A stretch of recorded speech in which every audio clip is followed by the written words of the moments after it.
महीने में मिट्टी के पात्र में जो रात्रि भर जल रखा हो, मिट्टी के पात्र में, अगर आपके पास में घड़ा हो, हंडा हो, नी हो, तो दिया हो, दीपक हो, कुल्हड़ हो, कोई भी तुम्हारे पास में जो मिट्टी का पात्र उसमें जल भरना, वो जल बैसाख के महीने की किसी भी सोमवार के दिन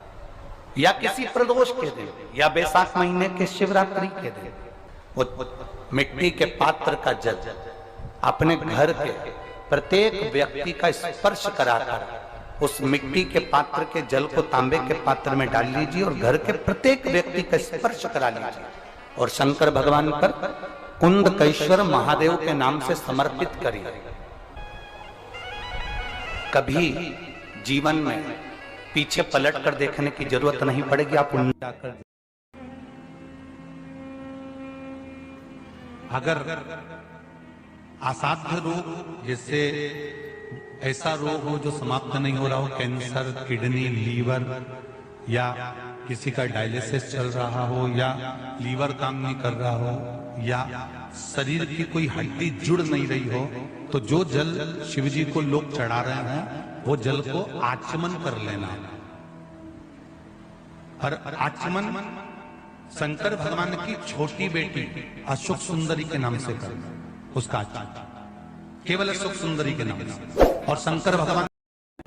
या बुखार पेट से जुड़ा हुआ, सिर से जुड़ा हुआ, कंधे से जुड़ा हुआ, या घुटने से जुड़ा हुआ, या रीढ़ की हड्डी में कहीं पानी भरा गया हो, या कमर झुक रही हो, कोई भी रोग उधर से लेकर शरीर के अंदर नहीं भागता है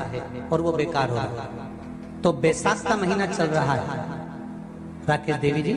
बैसाख का महीना चल रहा है। बैसाख के महीने की शिवरात्रि के दिन, बैसाख के महीने की जो शिवरात्रि आएगी, हर महीने शिवरात्रि आती है, तो बैसाख की जो शिवरात्रि है, इस शिवरात्रि के दिन सुबह 8 बजे से लेकर 11 बजे के बीच में 1 लोटा पानी, उसमें थोड़ा सा बेल का फल मिल जाए, उस फल का थोड़ा सा भाग, या तो बेल का फल का अगर छिलका मिल जाए तो उसमें पानी भरकर तांबे के लोटे में डाल लो, या बेल का फल नहीं मिले तो बेलपत्री को लेके उसमें डुबो दो और डुबो के बेलपत्री को बाहर निकाल दो। वो पानी भगवान शंकर को शिवरात्रि के दिन, बैसाख महीने की जो शिवरात्रि है,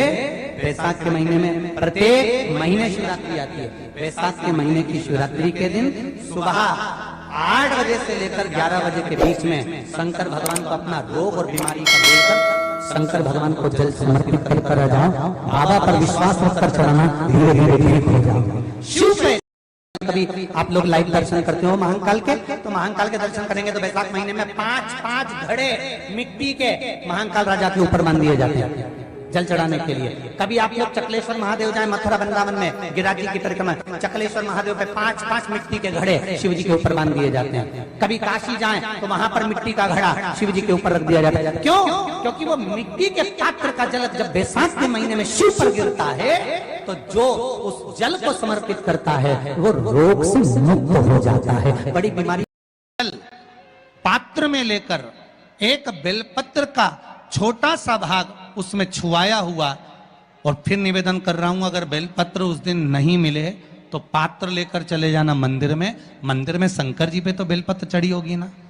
अरे बोलो तो जरा, चढ़ी होगी ना। उसी बेलपत्र को धोकर फिर जल के पात्र में उसको छुआकर फिर शंकर भगवान को भाव से, दिल से जो चाहते हो, धन, वैभव, संपदा, सत्ता या रोग से मुक्ति, चाहे उदर से जुड़ी हो। हाँ, एक चीज का ध्यान करना, अगर संपदा के लिए, विवाह के लिए या विद्या के लिए या अन्य चीजों के लिए आप शिव जी को जल चढ़ा रहे हो तो उसके जल को उठाकर नहीं लाना है। और अगर रोग के लिए जल चढ़ा रहे हो कि मुझे ये तकलीफ है, घर में ये बीमारी चल रही है, या रोग चल रहा है, या किडनी का, या लीवर का, या कैंसर का, या ब्लड प्रेशर का, तो जो जल तुमने समर्पित करा उसको लेकर आकर आचमन भी करना। कौन से दिन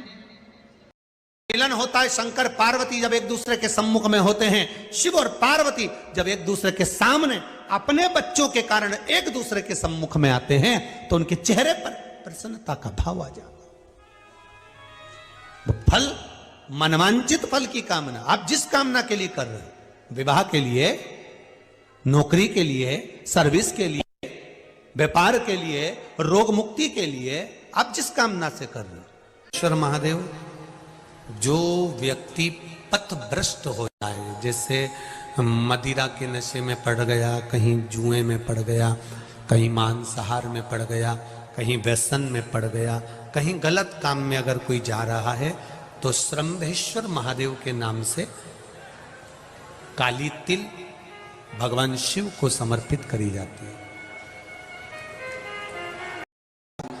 मदिरा पीने वालों के लिए, मांसाहार, व्यसन में, जुए में, वेश्यावृत्ति में, पर नारी में, गलत जगह पर जो डूबे रहते हैं उनके लिए पहले की कथा में उसका वर्णन किया है बेलपत्री को। श्रम्भेश्वर महादेव, एक बार सब बोलेंगे, कौन से महादेव? श्रम्भेश्वर महादेव। फिर जम के बोल लो एक बार, श्रम्भेश्वर महादेव। जब हमारे घर में क्रोध बढ़ता है या कोई गलत कार्य में जाने लगता है, तो श्रम्भेश्वर महादेव का हमें शरणागति लेना चाहिए। श्रम्भेश्वर